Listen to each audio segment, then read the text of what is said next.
പത്തനംതിട്ട ചിറ്റാർ സീതത്തോട് മൂന്നുകല്ലിൽ വീണ്ടും കാട്ടാനശല്യം. പുലർച്ചെ വ്യാപക തോതിൽ കൃഷി നശിപ്പിച്ചു. ചിറ്റാർ സ്വദേശി ഷൈജുവിന്റെ വീടിനോട് ചേർന്നുള്ള കൃഷിയിടത്തിലാണ് ആന ഇറങ്ങിയത്. വിവരങ്ങളുമായി പത്തനംതിട്ടയിൽ നിന്ന് ഹാൻസ് ജോൺ ചേരുന്നു. ഹാൻസ്, എപ്പോഴാണ് ആന ഇറങ്ങിയത്?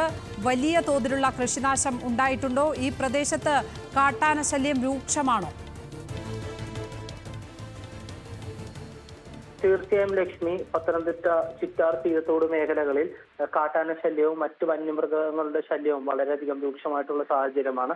അതിപ്പോഴെന്നല്ല എല്ലാ സമയങ്ങളിലും ഈ മേഖലകളിൽ വന അതിർത്തിയുമായി പങ്കിടുന്ന മേഖലയായതിനാൽ ഈ മേഖലകളിലെല്ലാം തന്നെ, ഈ പ്രദേശങ്ങളിലെല്ലാം തന്നെ വന്യമൃഗശല്യം രൂക്ഷമാണ്.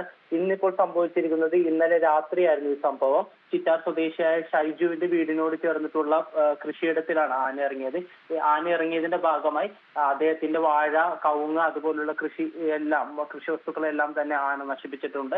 വ്യാപക തോതിലുള്ള കൃഷിയാണ് ഇപ്പോൾ നശിപ്പിക്കപ്പെട്ടിട്ടുള്ളത്. ഈ ഭാഗങ്ങളിലെല്ലാം തന്നെ ഇവിടെയുള്ള കർഷകർ നേരിടുന്ന പ്രധാന പ്രശ്നവും ഇത് തന്നെയാണ്. ഇടയ്ക്കൊക്കെ കാട്ടുപന്നി, ചില സാഹചര്യങ്ങളിൽ ആന, മറ്റു വന്യമൃഗങ്ങളെല്ലാം തന്നെ കൃഷി നശിപ്പിക്കുന്ന സ്ഥിതിയാണ് ഇപ്പോൾ നിലനിൽക്കുന്നത്.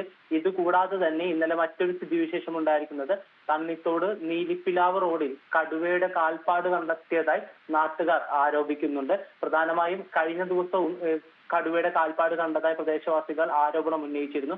അതിനെ ശക്തിപ്പെടുത്തുന്ന രീതിയിലാണ് ഇന്ന് രാവിലെയും ഈ റോഡിൽ കടുവയുടെ നിന്ന് സംശയിക്കുന്ന കാൽപ്പാടുകൾ കണ്ടെത്തിയത്. പക്ഷേ ഇതുമായി ബന്ധപ്പെട്ട വിഷയത്തിൽ വനം വകുപ്പ് ഇതുവരെ സ്ഥിരീകരിച്ചിട്ടില്ല എന്നാണ് നമുക്ക് ലഭിക്കുന്ന പ്രാഥമിക നിഗമനം. ലക്ഷ്മി, കാട്ടാനശല്യത്തിന്റെ വാർത്തയാണ് പത്തനംതിട്ട ജില്ലയിൽ നിന്നും പുറത്ത് വരുന്നത്. പത്തനംതിട്ട ചിറ്റാർ സീതത്തോട് മൂന്നുകല്ലിലാണ് വീണ്ടും കാട്ടാനശല്യം രൂക്ഷമായിരിക്കുന്നത്. പുലർച്ചെ വ്യാപകമായ തോതിൽ അവിടെ കാട്ടാന കൃഷി നശിപ്പിച്ചു.